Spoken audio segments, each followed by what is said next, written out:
마음을 공유하기 위해서 알아야 되는 공부. 2023년 시대는 과거 2520년 이전보다 변화의 흐름이 다릅니다. 과거의 지혜로운 분께서 마음 공부에 따라 나이를 표현한 내용입니다. 15세 나이에 학문의 뜻을 둔다 지약, 16세 나이에 혼기에 이른 여자 관연, 20세 남성 나이에 머리에 갓을 쓴다 약관, 20세 여자 나이에 꽃다운 외모를 지닌다 방년, 30세 나이에 마음 뜻을 세운다 일입, 마음이 확고하고 도덕 위에 서서 움직이지 않는다는 뜻, 40세 나이에 미혹하지 아니하다 불호, 어떤 유혹에도 넘어가지 않는다, 50세 나이에 하늘의 뜻을 안다 지천명, 현재 하는 행동이 자기 의지만이 아닌 하늘의 섭리에 의한 것임을 느끼게 되는 나이다. 60세 나이에 귀가 순해져 모든 말을 객관적으로 듣고 이해할 수 있다 이순육순. 61세 나이에 60갑자의 갑으로 되돌아온다 환갑. 62세 나이에 환갑의 이듬해 진갑. 70세 나이에 뜻대로 행해도 어긋나지 않는다 고희종심 칠순. 71세 나이에 여든을 바라본 망팔. 80세 나이에 80세를 이르는 말 산수 팔순. 81세 나이에 90세를 바라본다 만국. 88세 나이에 88을 모이면 미자가 되는 데에서 생긴 말 미숙. 90세 나이에 나이 90세를 이르는 말 졸수구순. 91세 나이에 100세를 바라본다 망백.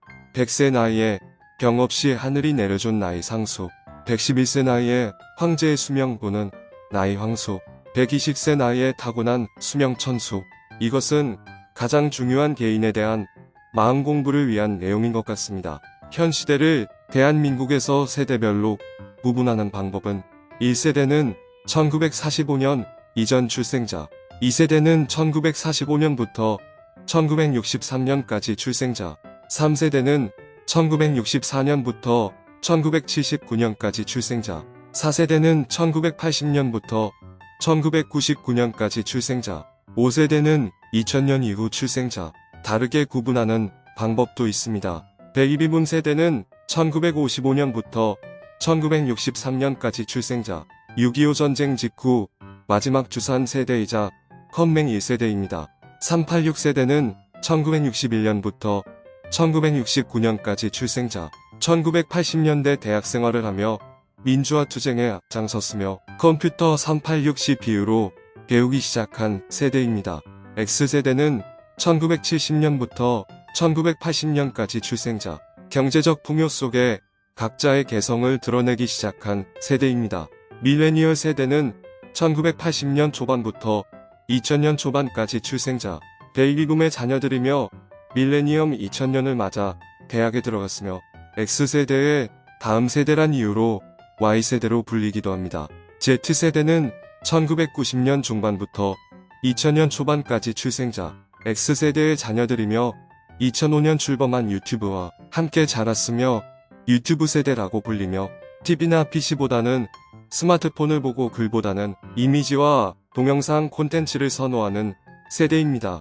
MZ세대는 밀레니얼 Y세대와 Z세대를 통칭하는 말입니다. 아날로그와 디지털 문화가 혼재된 환경에서 자랐으며 정보기술 IT에 능통하며 대학 진학률이 높다는 특징을 보입니다. 또한 2008년 글로벌 금융위기 이후 사회에 진출해 고용 감소, 일자리 질이 떨어지는 등의 어려움을 겪은 세대이기도 합니다. 이렇게 우리 사회에는 세대 환경이 다른 마음들이 공유하고 있습니다. 과거는 마음 공유가 그렇게 차이가 나지 않았을 것 같습니다. 각자의 깨달음과 자기 자신에 대한 공부를 많이 할 수 있었던 시대라고 생각됩니다. 현 시대는 마음 공부하기가 어려운 시대입니다. 각자의 마음은 각자의 생존과 가족의 미래를 위해 생각하고 있습니다. 생존과 가족에 대한 물질적 풍요를 가진 환경이 아니라면 마음을 공유한다는 생각을 하기가 어렵습니다. 생존과 가족에 대한 물질적 풍요를 가진 환경이라고 하더라도 마음을 공유하기보다는 물질적 풍요를 즐기기가 쉽습니다. 2520년 이전의 20세 이상 마음과 현 시대의 20세 이상의 마음은 시대가 다릅니다.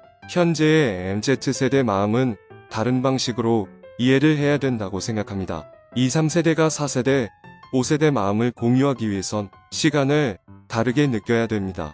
4세대, 5세대의 부모 세대가 물질적 풍요를 가지고 있는가? 4세대, 5세대의 부모 세대가 물질적 풍요를 가지고 있지 않는가? 두 가지의 환경에 따라 마음을 공유하는 방법이 다르다고 표현해봅니다. 나도 2520년 이전의 환경이었다면 지천명을 말하는 것이 당연하겠지만 현재의 환경에서는 그런 말은 4세대, 5세대 분들에게는 관심 없는 소리입니다. 1세대, 2세대, 3세대를 살고 있는 마음이라면 존재하지 않는 마음을 느껴서 4세대, 5세대와 마음을 공유하여 생존에 대한 생각만 느끼지 말고 각자의 마음속에서 우리 사회의 행복과 번영을 위해 마음을 공유하도록 도와주어야 된다고 생각합니다. 각자의 마음이 가족, 친인척, 지인에게만 집중하지 않아야 될 것 같습니다. 그러기 위해서는 1세대, 2세대, 3세대가 만들어 놓은 사회 환경에 대해서 변화가 필요하다고 보지만 변화하기 위해선 많은 마음의 공유가 필요하다고 봅니다.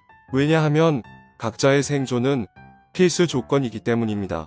우리가 꿈꾸는 사회는 모두의 마음이 공유되는 사회이지 어떤 마음은 나와 연관이 없으니 소외되는 마음이 있는 사회가 아닙니다. 더 노력하고 열심히 하지 않아서 사회에서 소외될 수도 있다고 말할 수도 있지만 마음 공유는 어떠한 이유로도 소외될 수 없다는 나의 생각입니다. 생존을 위해서 4세대, 5세대의 마음도 최선을 다할 것이라고 느껴집니다. 하지만 물질 풍요만을 위해서 최선을 다한다면 마음 공부는 깊이 있게 생각하기 힘듭니다. 젊은 세대들에게 좋은 환경을 만들어주지 못한 것에 개인적으로 미안함을 느끼고 있습니다. 지금도 젊은 세대들은 최선을 다하시겠지만 마음 공부도 마음속에 담고 최선을 다하셨으면 합니다. 언젠가 젊은 세대들이 만든 세상은 모든 마음이 공유되는 좋은 세상을 만들 것이라고 믿습니다.